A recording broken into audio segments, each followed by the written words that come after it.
my first titled Let's Play, and it'll be one of my favorite games of all time. This is Bloodborne. If you hear any kind of ambient kind of music in the background, back in 2014, Cryo Chamber released a series of music, of songs, that are based on H.P. Lovecraft. So, they're things that Azathoth, Nyarlathotep, Cthulhu, all of his creatures, all of his lore, they went ahead and made music based around them. So that's what you'll be hearing in the background. If you look at the favorites here, I have many of my Dungeons & Dragons characters, surprise, created for the game. And while you may not see them except in clips of, say, PvP or just hilarious runs with friends, I'll go ahead and show them now and explain them. This is Count Khufu, who mains a Rider Palash and a Threaded Cane. So he is a skill and blood tinge build. I recommend those for expert players, and I recommend it for people that want to move around a lot and not try to be a tank or a strength build. Same with this one, Lord Damien. I use the Chikage and the Rikuyo. Rikuyo is wonderful for its speed. It's got pretty good crowd control. And then the Chikage is, well, a complicated weapon, but a cool weapon. It's the katana you can imbue with blood that has the downside of eating your health. So it's good for people that want to fight using rally. This is Lord Sakuza. He uses a Kirk hammer and the Beast Cutter. Strength build and health build. There's really nothing else built into it. I'm taking that through the game with our friend Cole, and I'm sure that you'll see plenty of videos with me playing PvP with him, and we're trying to run the characters together to max out their levels. Next is my characters Luna Sakuzi, Sakuza's daughter, and Dimitri Sakuzi, Damien's son. Dimitri mains the Blood Hunter Saif and the Rikuyo again, but mainly the Saif, and he is an arcane and skill build. So instead of using guns or bullets, I normally main the Augur of Ebriatus with him. With Luna here, I main the Moonlight Blade, and sometimes the Logarius Wheel, begrudgingly on that second one. She is arcane and strength. Not bad builds, either one of these, but when you go to build arcane, build the other stat a little bit first. Arcane doesn't really come into play in Bloodborne until about mid to late game, and it also depends if you explore enough and follow the correct sequence of events to get the arcane items you'll be needing. This is Dr. Cogbaron.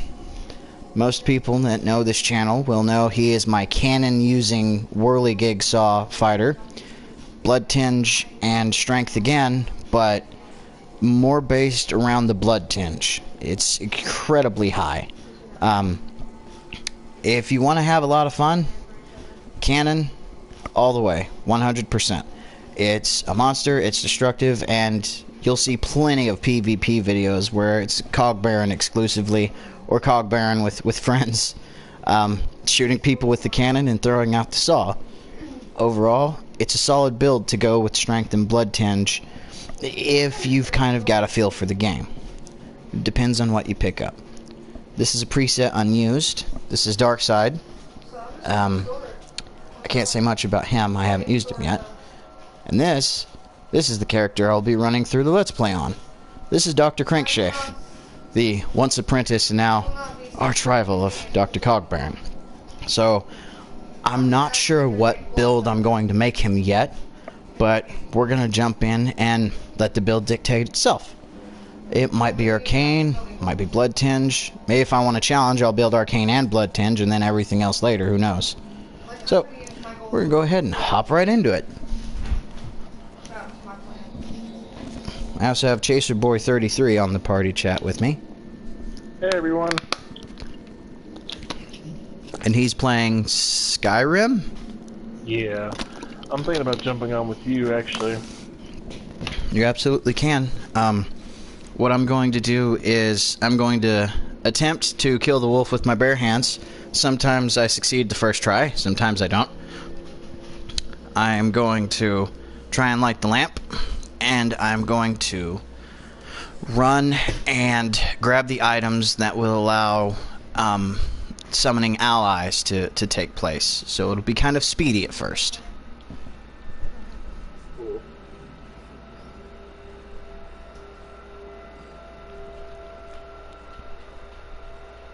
You let me know how that goes, and I'll probably just jump in midway or something. Well, that's one of my favorite things to do, is craft a character and then speed my way through to the two Madman's knowledges.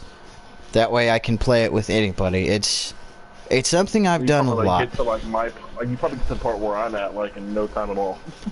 I admittedly probably can, but I have just played this so much.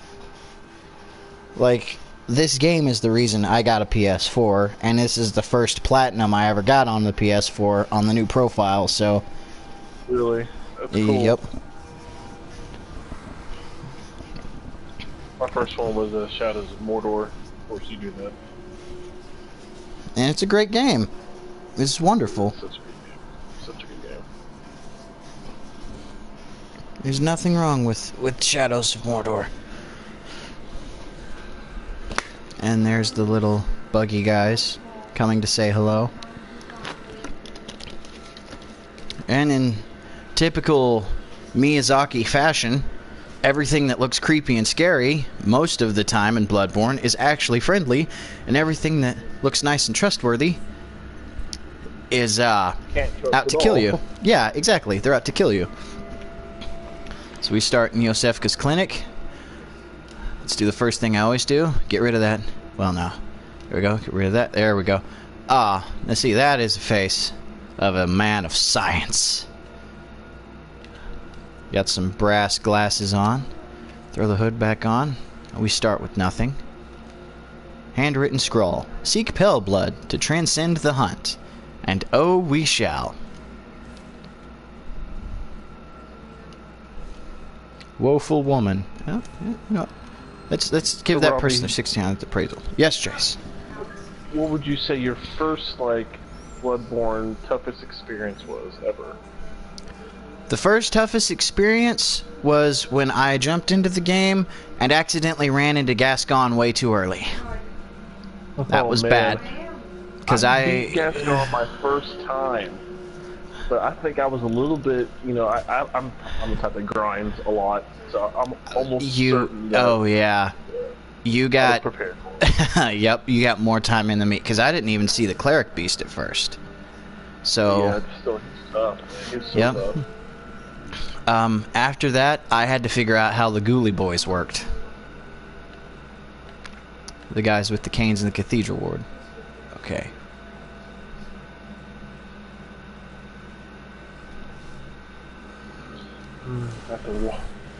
Got the water temple code in Skyrim. I don't know if you remember doing the mission for... There we go. Mm-hmm. Just killed the werewolf. Oh, heck yeah. Awesome. I got killed by a werewolf my first time. Many people do. My buddy that showed me this game back in the day that used to live with me killed it the first time because he watched a lot of videos, showed me how to do it. So, like, on my first character I could.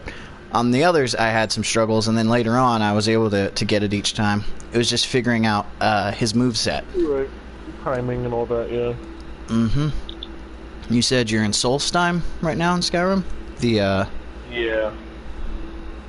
Make sure to go to the fort and get the meat tenderizer. Yeah. It's... Yep. That's exactly what you're talking about. Yep. Yay. Some blood vials. And then this man with the torch. You, I point because you shall die. Yes, eats my martial arts chops. Yeah, you gotta point at him, then you gotta chop him. Exactly.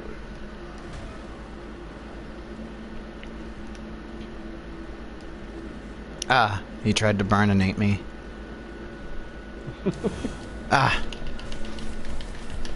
But I shall just chop him to get back all of my health, because, you know, that's totally how that works.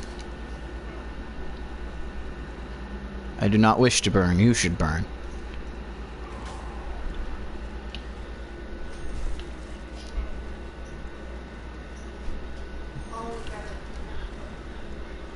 Sir, I need you to calm down with the torch, please. This is official horse business.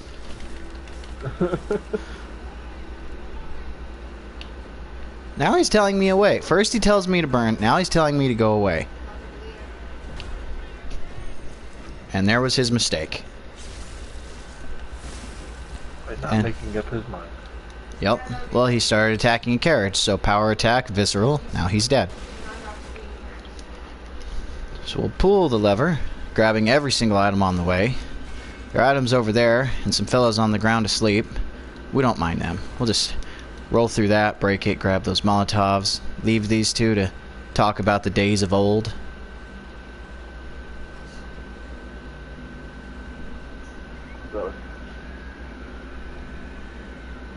We'll listen to the scream of the boss. We'll actually look over and see the bramble from the boss.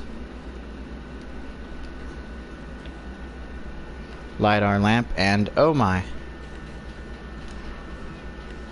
Well, these fellas decided to follow me. That's a development. You are also not wanted here.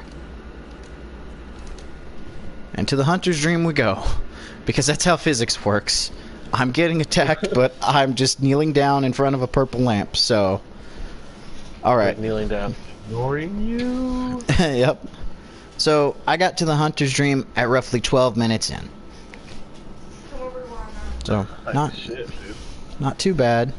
You know, we were able to take out that first villager. Able to take out the werewolf. So we awaken, but we have no insight. However, it should still give us our weapons. If not, there was an update I wasn't told about and things got heavy. Yeah, that makes it more interesting. Right? There we go. The messengers offer you a trick weapon. Choose one. Trick weapons are wielded with the right hand and employed in beast hunting. Huh. Well, I have no idea what I should start with, but let's make it interesting. I can use anything in the game. That's not a boast, that's a fact. So, let's have proof of that. Chase, you're a good friend. What should I start with? The saw cleaver, the hunter axe, or the threaded cane?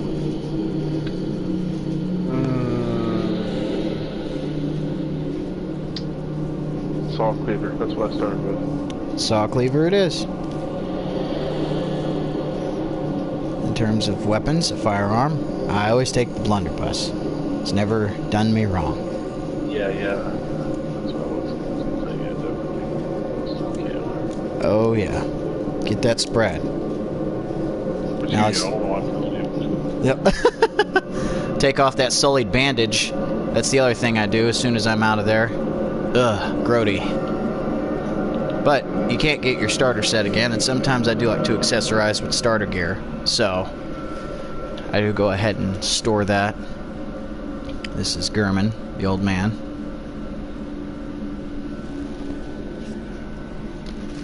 I am indeed the new hunter. Huh.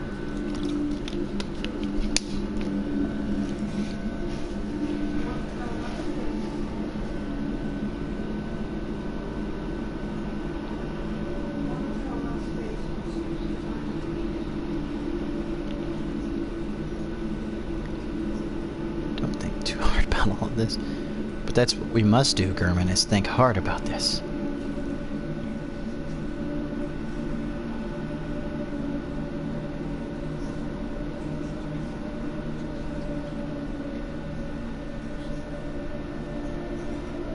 Indeed, I'm certain we will get used to it, Gurman. You crazy, crazy man. Now, I have a few blood echoes. Let's go down here. Let's see if I can buy... 500 to buy Yarnum Hunter gloves. There. Now I still have arm coverage without having that nasty sullied bandage. And with that, we shall go to Central Yarnum. We'll talk to the man in the window. I believe that's Gilbert. Gilbert came to Yharnam long ago because he was afflicted with the beastly scourge. Gilbert came here, the home of blood ministration, Yharnam, to see if he could find a cure for his ailment. Hence why he coughs a lot. You'll see that as we go through further. He actually provides a respite for the hunter in Bloodborne. He's unlike other Yharnamites in that, being an outsider himself, he understands where you're coming from and tries to be as friendly as possible. Many Yharnamites aren't friendly at all.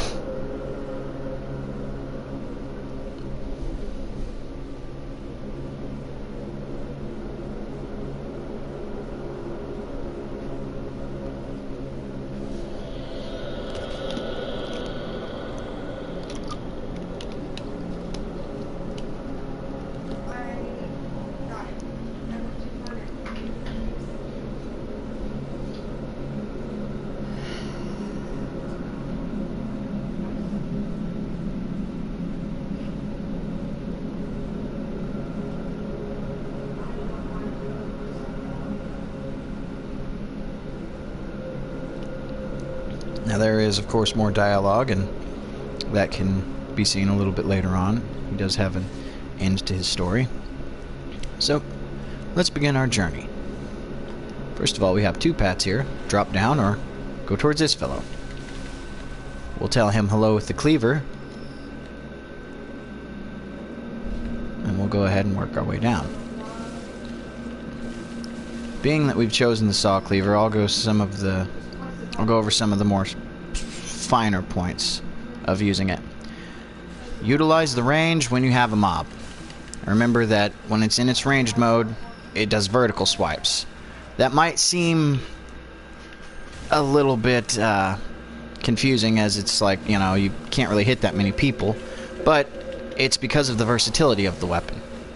If you're in a hallway, a lot of the weapons in the game might have wide swings that bounce off the sides of walls.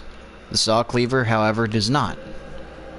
So, if you want to get the attacks in diagonal and more horizontal ways, you want to go ahead and get rid of the range it has to do that. If you want to get viscerals, the critical attacks of Bloodborne, you have two different ways of doing that. The first is using a gun on an enemy during certain attacks at the right time, and then running up and just doing a melee attack to them. The positioning needs to be perfect, though. Sometimes it requires you running forward a few steps to get it just right. The other way is doing a power attack from behind somebody, holding the button all the way. You can do it from the front, but you won't get a critical. You'll just get a strong attack. Here's what makes him break some. And viscerals are easy as that. This big guy's an executioner, so staggering him is nigh on impossible. There we go. But if you can survive taking heavy hits from characters like that, and visceral them with the gun, you get all of your health back at once if you get a visceral attack in. It's an instant rally. So these are things to keep in mind while you travel through Yharnam. That, and trust nothing. Trust nobody. Everything is out to get you. There is no try. There is do or do not. There is no nice. Only hatred and death. Here, we'll try and knock on the door of this person. The red lantern showing residence.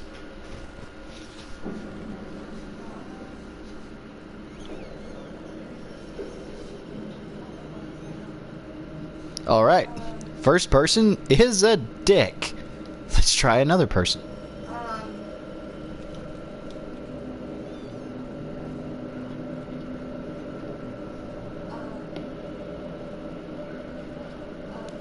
Not as much of a dick. He's kind of got a point.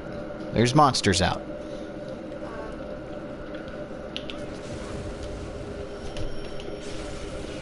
This fellow with the pitchfork just needs to go. Another man with an axe and a torch. Some of the enemies that everyone will come to despise with a very special kind of hate, with the rage of 1,000 burning STDs.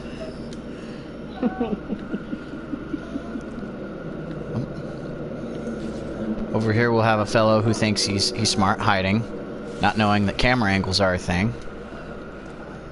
There we go. And then we'll have a fellow over here who's hiding a little bit better, except for the fact that his movement and his blade kind of give him away. You can see him right there. So let's take care of him too. I didn't have to shoot him in the face, but I wanted to. He needed to learn his lesson. And we'll continue onwards. We see another fellow with the fire. We see a gigantic werewolf up there burning. They've used it for a kind of kindling. And remember, if you feel like the people in Yharnam are, you know, just on edge because of the hunt, no, they're legitimately dicks. Don't trust the people of Yharnam. They're all bad.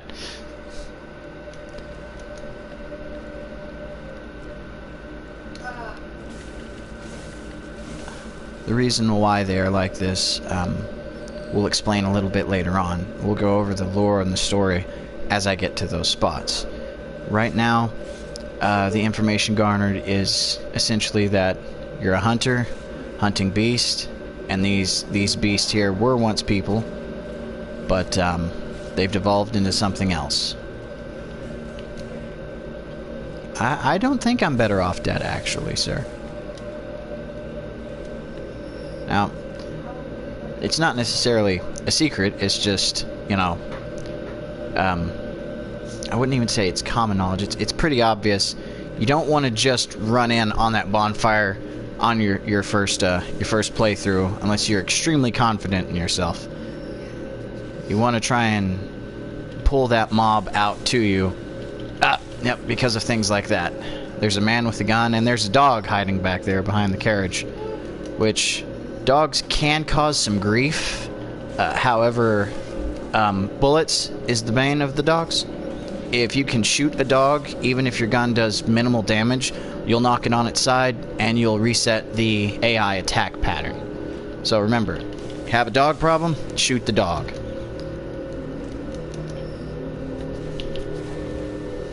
Like so. And then you can start attacking as the dog recovers. Give it no time to retaliate. Fear giant beast.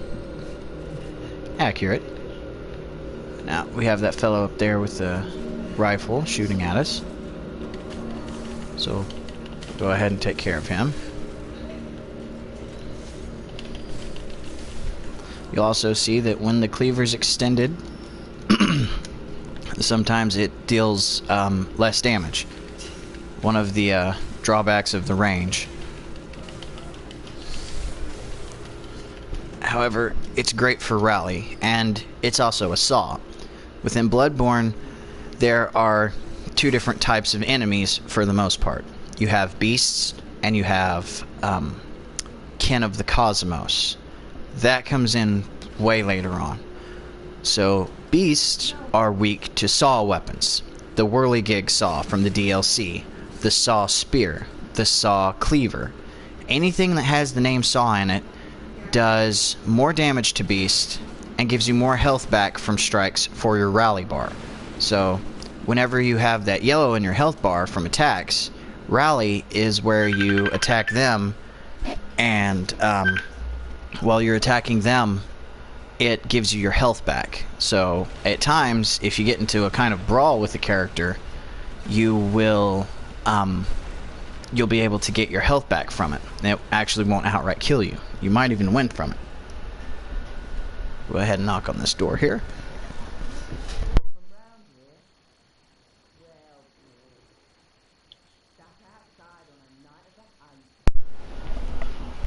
There we go.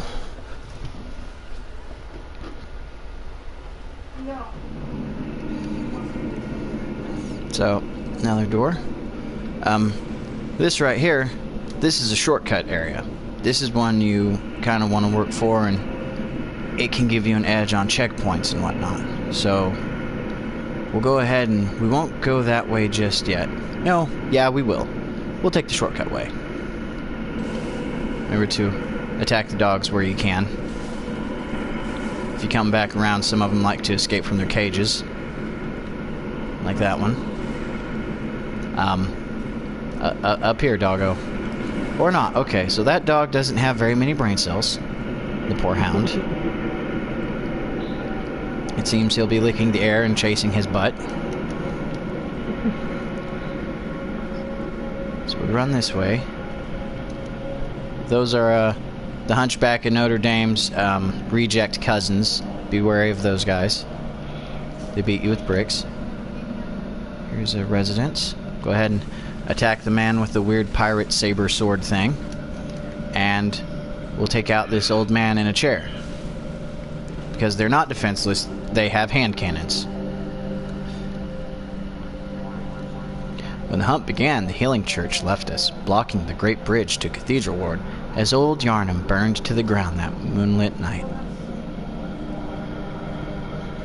We'll open this door. There we go. We'll go over here to this fella with the torch and the axe.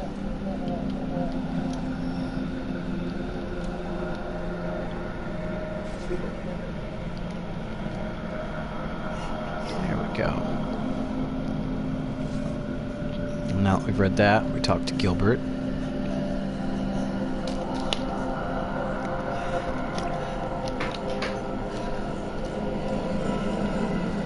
Because what could go wrong with the healing church?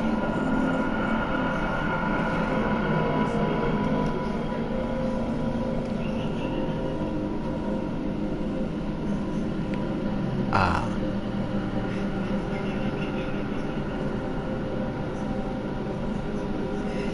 Yes, the Grand Cathedral.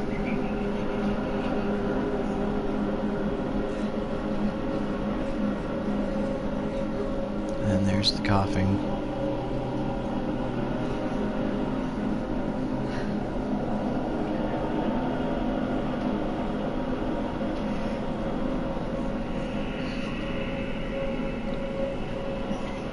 Well, everyone heard Gilbert. This might just be the chance. So, I have that shortcut open. Now, usually what you would want to do here is you'd want to keep exploring. You want to keep going around. You'd want to figure out where bosses are and such. But me, I have a different idea. So I have my friend Chase Boy 33 with us. I want to be able to get in and play it with him. So we're gonna do a little bit of a speed run, we'll say, to go grab the items that I will need and that you will need at some point to play with your friends or play with randoms. So we're gonna sprint through here, just as fast as we can. If we see a doggo, we kill the doggo, because bad doggo. Bad doggo. Yep, bad doggo. There's some of these stronger enemies over here. More bestial fellows. There we go. Believe in your visceral. It will treat you well. We have some rats over here.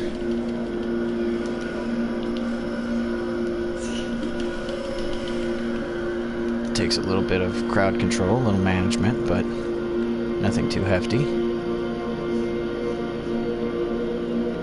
Got another rat over here. We'll just go ahead and take it out too.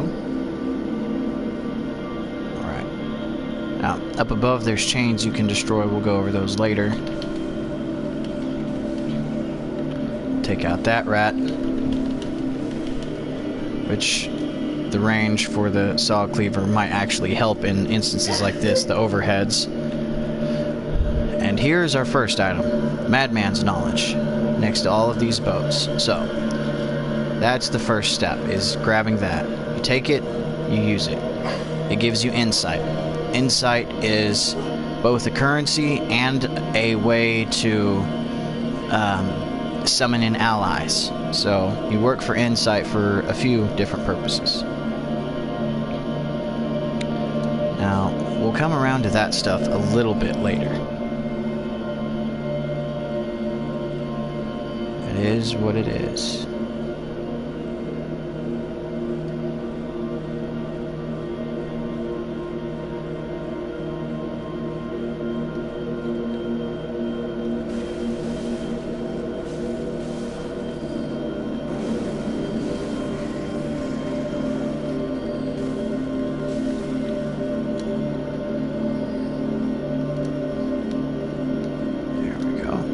Another madman's knowledge. We'll go ahead and use that too. Now, we have this fellow over here, another one of the reject hunchbacks in Notre Dame, holding a gigantic statue to beat you with. Not sure why he's the only one with it, but we'll not argue with it. We climb up the ladder and we grab a key item from a little girl in a window. She gives us a very special music box.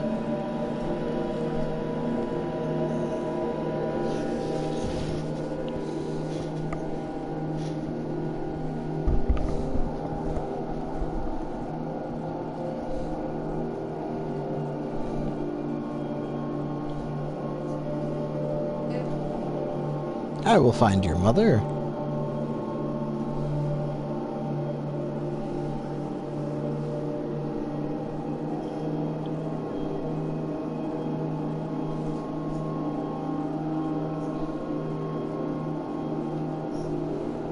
The tiny music box.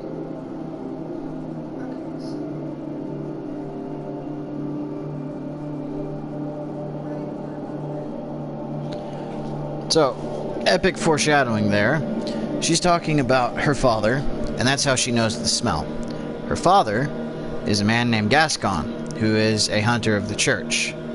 And his father-in-law is her grandpa, her granddad. And his name is Henrik. Henrik works with his son-in-law Gascon as hunters. Now, we end up meeting both of them later on in the story. And prelude to all this is getting that music box that plays a song to help the father remember. I'm certain you can imagine what would happen to someone in a time like this if they were to forget their family or their humanity. So we'll see where that goes. So, we come back around to where the shortcut was. We're going to go ahead and take this big guy out so we don't have to worry about taking him out later. Here's a secret. Run up to right in front of him. Hold your power attack. Free visceral attack. He'll always be scripted to turn directly around, so you can use that to your advantage. So now that we've done that, I'm going to go back to the Hunter's Dream, and I'm going to grab my bells. Once you have your first insight, you're allowed to grab summoning bells, and the doll that's normally inanimate within the Hunter's Dream comes to life for you. Even if you run out again, she'll still be there for you. So, another thing is if you need more insight, you don't necessarily have to defeat a boss. When you just run into a boss, go through their fog wall, so to speak, whatever, you'll get insight just for seeing the boss, for starting the boss battle. Then there are items called bold hunter marks, little scraps of paper that it takes some time to use them, but once you do, they'll teleport you out with your blood echoes and everything. They'll get you out of the boss fight, keeping you safe, and letting you take that insight that you grab. That's cool. Mm-hmm. They're good for retreats, or if you're fighting an enemy with a friend, and your friend falls, and you don't want to fight it by yourself, because with the second person, the enemies get more health to compensate. So if a boss has more health and it's just you, it makes it more difficult. So you can bold hunter mark out and come back in with your friend to retry, or come back in with different gear and armor and have a different game plan at that point.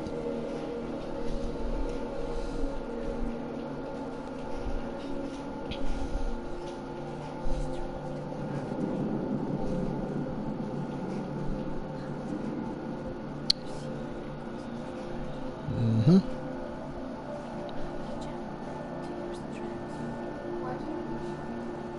Alrighty.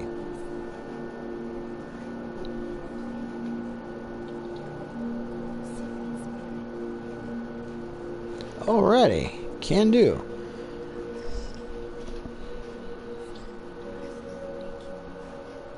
Indeed. Another thing is because she's a waifu, you can do taunts at the doll, and she'll have different responses to you. Let's see. Most of them are her tilting her head. I don't have any where she claps, but there's some where she smiles and she claps for you. So, now I have that. Chase, do you want to continue on Skyrim, or do you want to join Dr. Crankshaft? Because you can. I think I'm going to play some more Skyrim for now. I just got to a pretty interesting part. Alright then. Nothing wrong with that. Go ahead and put the bells. Let's see, we'll save that one. We'll put that there. Put the notebook there. And the tiny music box, we'll put that down here. We'll be using that a little bit later on. So, we have some oil urns. We have some Molotovs. These will be very important for us fairly soon. What I'm going to do is go ahead and make my way through a little bit more and get to the first boss. But I'm gonna run around the entire area more or less first. Show all of the items, all of the pickups. So far, I don't believe I've missed anything at all. I believe I've grabbed everything up to this point. I'll make sure if there's any nooks or any crannies, I'll grab everything from them. If there's any lore pieces, any papers, grab them all. These guys. Wait till that last second, shoot them, visceral attack. As you can see, it's massive damage.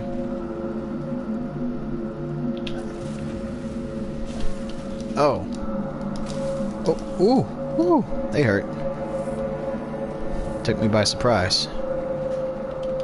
Let's go ahead and get him out of there. There we go.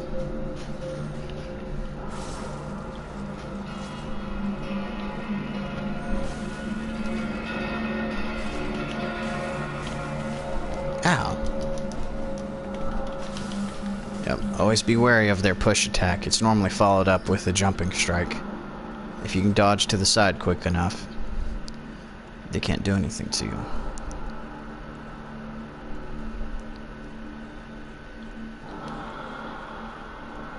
So we'll go ahead and go back in here in the house. Cut this fellow down.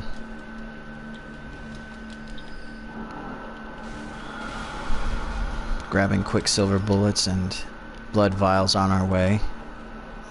Which, if you ever buy anything on accident, the one thing you will not buy on accident is quicksilver bullets and blood vials. You'll always want those, you'll always need those. If you're an arcane build, you'll be in very special, very extreme need of quicksilver bullets, as everything that goes off arcane uses your quicksilver bullets for it.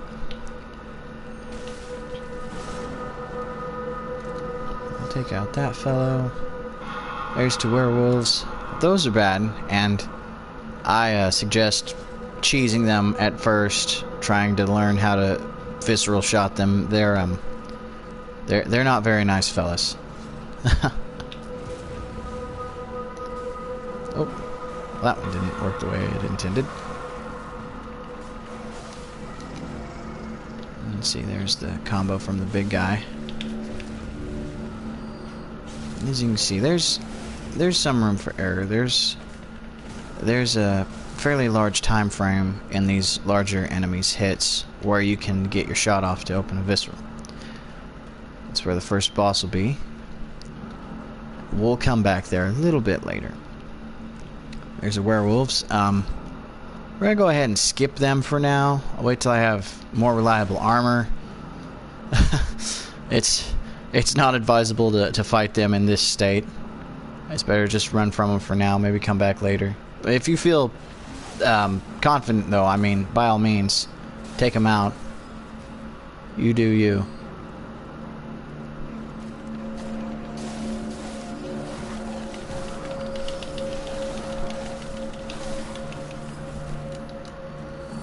Well, that was a naughty dog.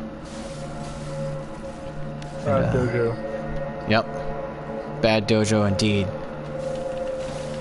Ah, there we go. I shall name him Cujo. Why is he eating my face? Because you shouldn't have made the dog, sir. We go ahead and take this scripted dog out. Now he's out.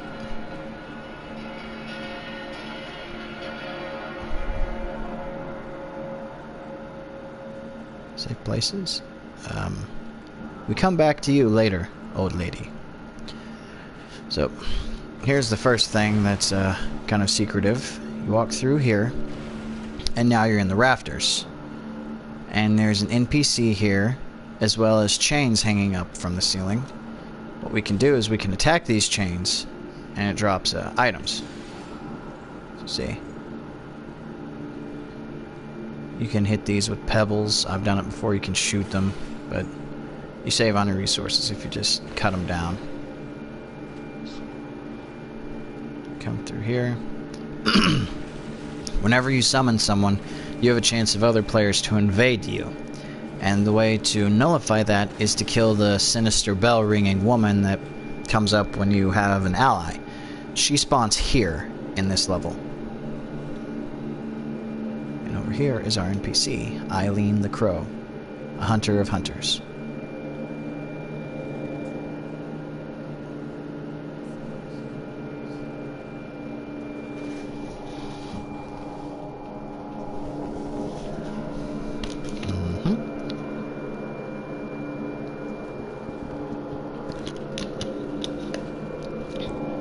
Normally, I would come here to her first and get the Bold Hunter's marks.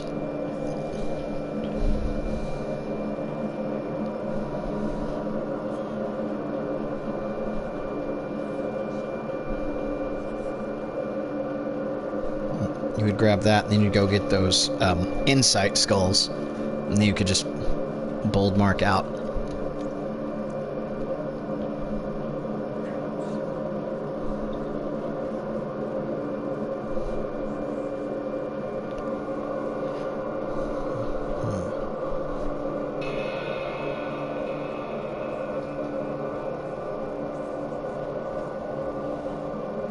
And there's your first emote. Good old shake-off cape.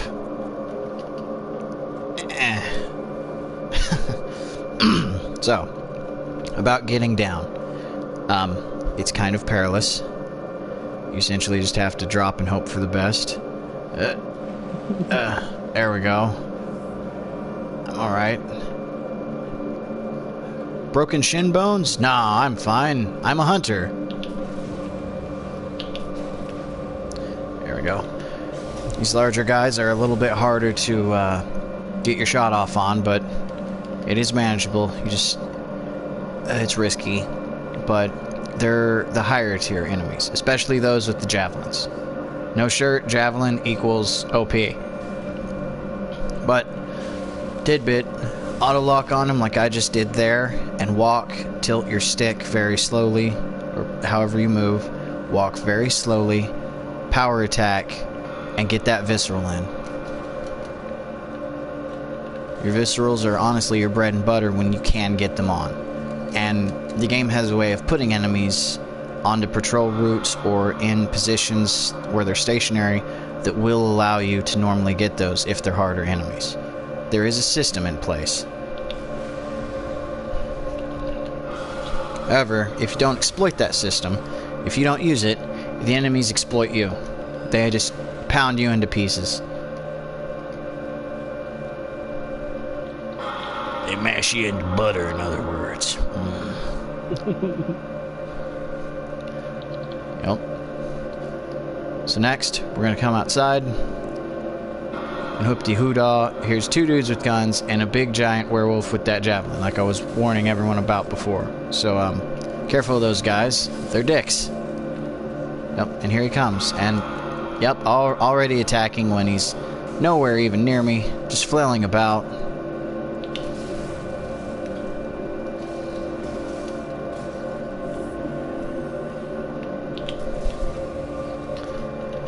He was about to stab me like I owed him, you know, back pay.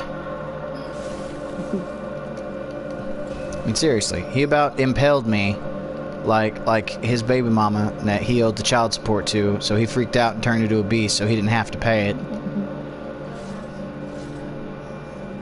Like, just because he's a beast don't mean he don't owe my baby money. Of course, it's got tentacles. It's Lovecraft style. It's not a werewolf, so you know they're gonna go talk to Maury Povich, find out he's not the father. It's just a bad time.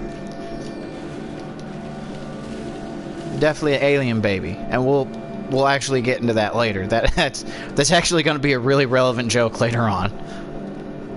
So, we got some crows essentially barking at this wall, and it gives us more oil urns. So, one of the things is, when Miyazaki and the team that made Bloodborne made it, they made it kind of, honestly, the best word I could use is, they made it wonky. They made it to where you essentially have to do like our buddy Chaser Boy 33 on here did. He went and started grinding. It's honestly a very smart move. You want to isolate where the bosses are, and then you want to go through the whole area. You want to kill the little guys and not fight the bosses yet. You want to not just get a feel for your weapons, but you want to grab all of the items. Because like I said, there's a pattern, there's a sequence to everything. And in a very particular area, the pattern is pretty obvious. It's pungent blood cocktails littered throughout the stage, the area, before you fight the boss. And they're one of the main items you use when fighting that boss to make the fight not as ridiculous as it's inevitably going to be. So, like I've done here, I've cut down the chains, I've gotten the gesture, I've talked to the NPC.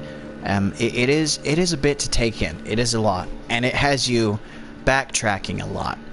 But that's a part of the Deco Gothic beauty to this game, is everywhere you go, there's usually a shortcut. Final version of the game, there's a door at one of these bosses. They couldn't get that shortcut in. They couldn't get it in time. But every other shortcut, they essentially did. So you'll be in a forest and then pop back out here in the first area. Or you'll be in Cathedral Ward and come out at Grand Cathedral. It's got a lot of areas that geographically make sense. They're actually connected. And it was something in the Dark Souls series that they couldn't quite do. Dark Souls 2 is especially bad about how there's just land as far as the eye could see, but it's above land in another area, and you know, one area looks like there's poison everywhere, and then another area it's lava and magma, but you know, it doesn't make a lot of sense in those areas, only in the first place. In the first area, Majula, you see all kinds of places in the distance. Makes sense. Not when you get to those places. Bloodborne didn't do that, though. That's one of the things that sets Bloodborne apart. They really focused less on your character and more on the environment and on the weapons. And some of the bosses are pretty nice. Others just look like they're something straight out of, you know, a nightmare. They're just definitely nightmare fuel in the game, especially as you go further on. But overall, you know, it's actually it's not too bad, you know. There's a lot more to it, and you know, like the first boss you fight with the name Gascon, I mentioned him before, really cool boss. The lines he speaks are from a Scottish colloquy, so you know, there's some research put into the game.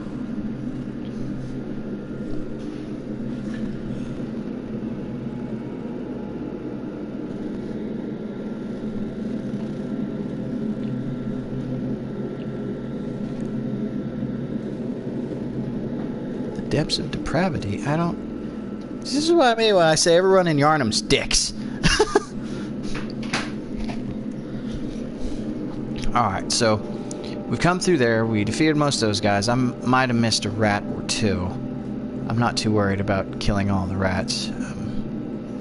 Here we go. Some dojos. Yeah. Then we defeat this dojo. And we'd be wary of these guys over here.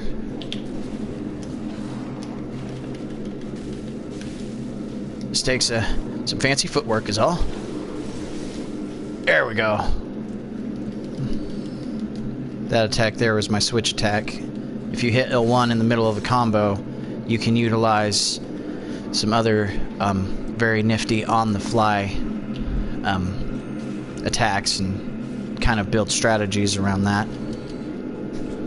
Damn. Oh, okay, there's the big guy. I guess he heard me. That's okay. We'll punch him in the chart. And yes, if you make a character big enough and you do a visceral to smaller characters, you will actually see your hand come out the front of their chest. You aren't just plunging it deep into their body, you're thrusting your hand completely through them out the other side. Alright, so you clear this area. Big guys sometimes come up, as you can see. You have a few dogs. Like I said, fancy footwork. You come up here and we're back to those freaky deaky werewolves. Now, there's no items over there, just those werewolves. I don't suggest fighting them still. But we come over here, and we have a bloodstone shard at the back of the bridge. Now, you've been seeing me pick those up. Bloodstone shards are important. They're how you upgrade your weapons. And in Bloodborne, unlike the Souls series, for instance, the Souls games made you work on your character. You pumped up your strength, your vitality, your dexterity, your luck. Bloodborne wants you to mainly focus 2, maybe 3 skills, and honestly, it wants you to work around your weapon. Hence, there are chalice dungeons in Bloodborne. Dark Souls doesn't have that. That's where a lot of the time and the love went into Bloodborne, is into the dungeon system. There are still people now in 2019, there were people in 2018 that were a part of a thing called the Tomb Prospectors, and they base it off of the lore of the Tomb Prospectors in this game and off of the armor. And the Tomb Prospectors were guys that went into the Chalice dungeons and explored, seen what they could see, find out what they could. This is a group of people that are still finding monsters that don't pop up in the core game of Bloodborne. They're still finding new and ever-evolving Chalice dungeons that have different vendors for different builds for the weapons. They have secret passages, they have brand new enemies, they have cannons, they have ghosts. It's a lot of things that the developers put in that you only really get from truly fully exploring the game.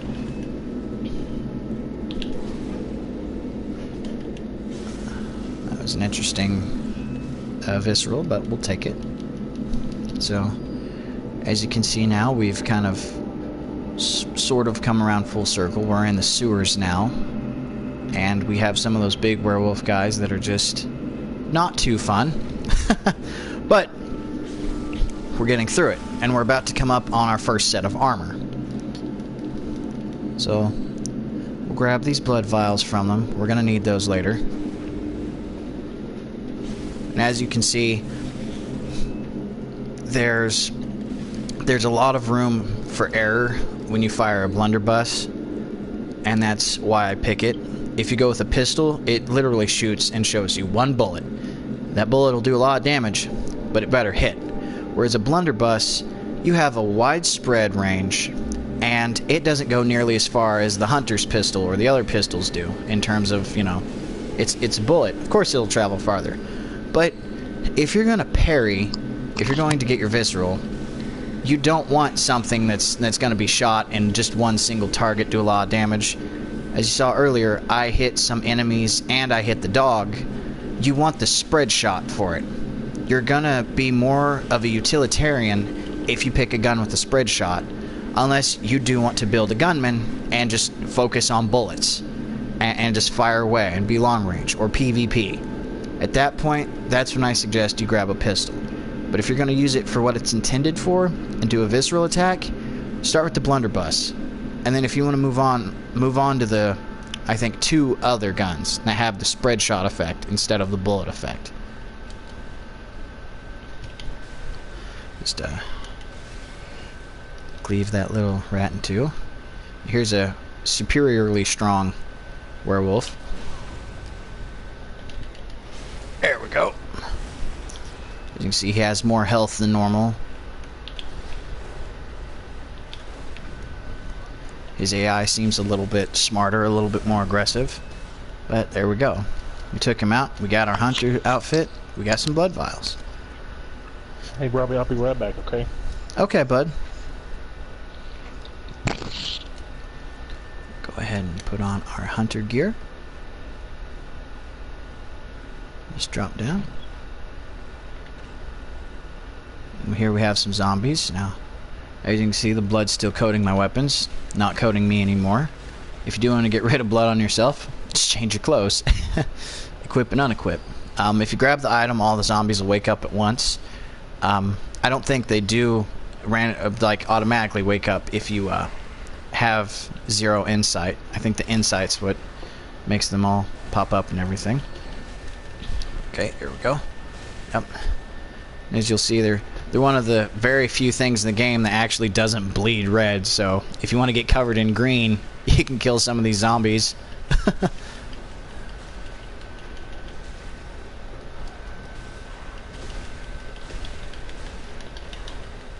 And see, it's a little bit harder to deal damage to them because they're one of those enemies that doesn't quite count as beast.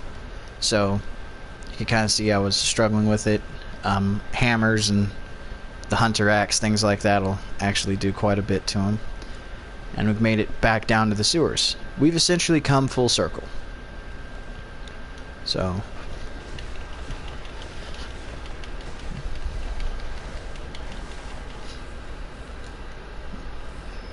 okay, yep, nothing over here. We'll be killing this bird. Killing this bird.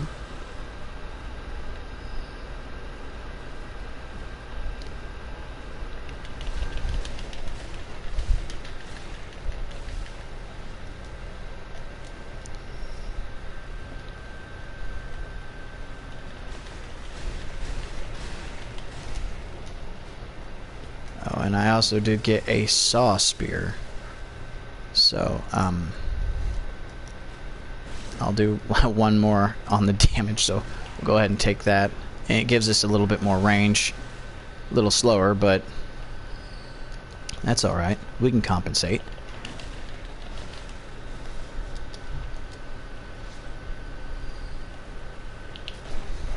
Oh, normally I can shoot a shot up there and knock him down, but that's alright. We'll go with the saw cleaver for the speed a little bit more. Over here we got a piggy, a little piggly wiggly. You want to kind of bolt at this guy, because if you're standing there too much, he charges you.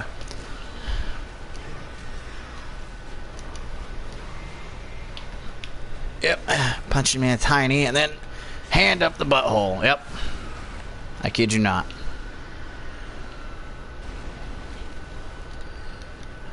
That pig is important later on if you want a particular item.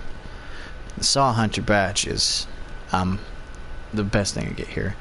And that, don't ever go down there or try and fight him from here and have him charge, because he'll charge you through that, and it's instant death. It's just a fall. So we'll come up here, and this will be a different area. This puts us behind this bridge over here. And there's a fellow that knocks this fireball down, and he'll try and take you out with it. He will kill the other enemies there that would normally charge you. So, see? It's scripted, you're close, so he hits it. And he takes out all those guys. Or if you're on a high enough playthrough, he'll just, deal some damage to them. But hey, we're on playthrough 1, rah! This is for... didn't mean to do that, but okay. This is for, beginners, people that might want to get into it. It is a good game. I suggest Bloodborne to people that like adversity and like having the challenge and want to build up skill. This is definitely a skill game, and it's good for its gothic feel. If you like H.P. Lovecraft, if you love horror movies, if you like stuff like that and things that make you kind of work for the story, make you want to use your intelligence, man, it's a game for you. It's something you should play. So we just hit the hour mark, and I've essentially gone through the whole area. There's maybe a rat I missed, and 2 bad guys, over there at the second boss, the true progression boss. There's the other one you can do at any time. You can come back and do it. It's optional. So that's mainly everything in this area. So I'll probably come back on whenever I go to fight the bosses, and we'll go through the Cathedral Ward into Old Yarnum, and we'll get it done. So what I'm going to do is start wrapping this up. I'm going to go ahead and come down here. Hop over there right quick.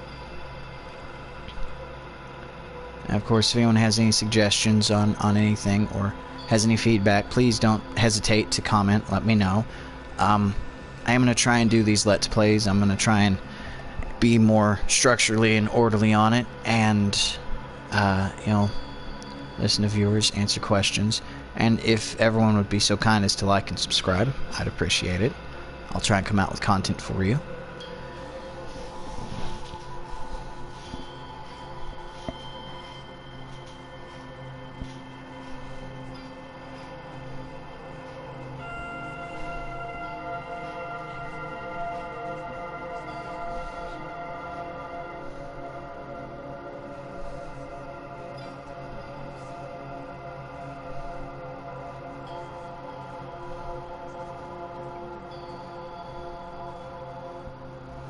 She gives us Yosefka's blood vial.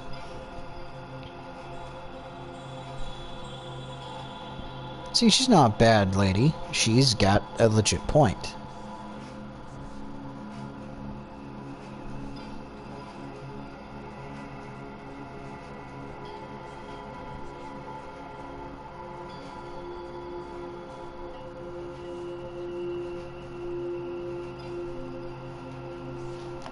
Okay, so there's all her dialogue.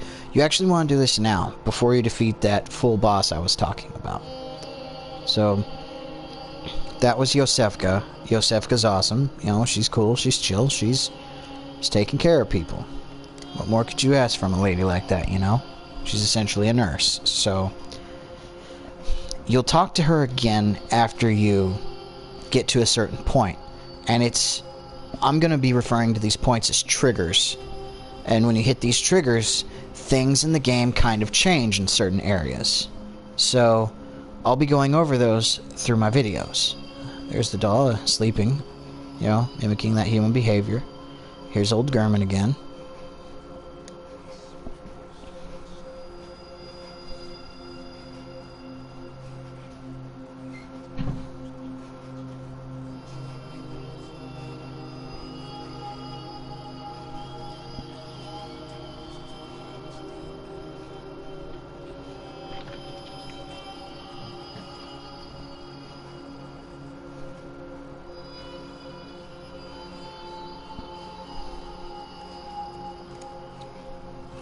And then weapons go down in durability, so you've got to use your blood echoes to repair them. Alright, I'm back, buddy. I had to give me some food. Oh, you're fine, bud.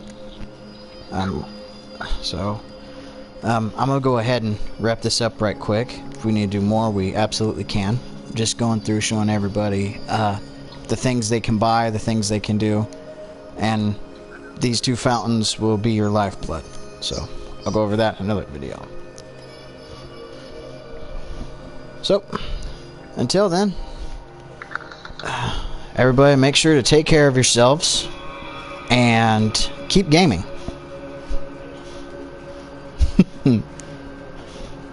Bye-bye, everybody.